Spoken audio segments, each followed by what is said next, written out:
Magko-comment lang ako dun sa isang napanood ko sa online na automatic na ayaw mag-start. And yun nga, tinatry niyang i-start. Unfortunately, wala man lang redondo or walang reaction yung sasakyan. Umiilaw lang yung instrument panel pero walang redondo. So ang nakita kong problema dun sa video is yung kanyang cambio ay nasa reverse.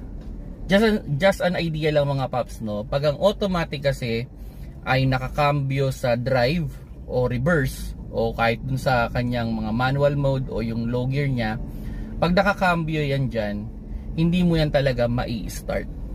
Okay?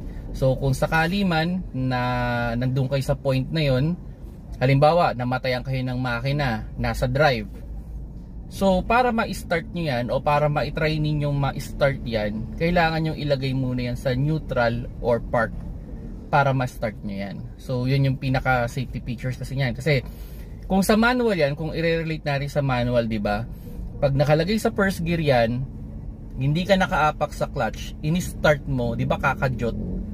Sa automatic kasi walang ganun. So kung sakali man na mangyari na payagan ka, ay aabante ng dire-diretso. At unfortunately, baka hindi mo makontrol yung sasakyan.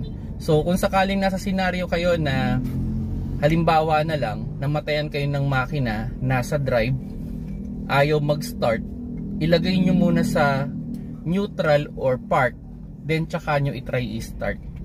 Okay? So yun mga paps, no? Sana nakakuha kayo ng konting idea with regards automatic, kung paano ba yung tama kung sakali mag-i-start kayo ng isang automatic.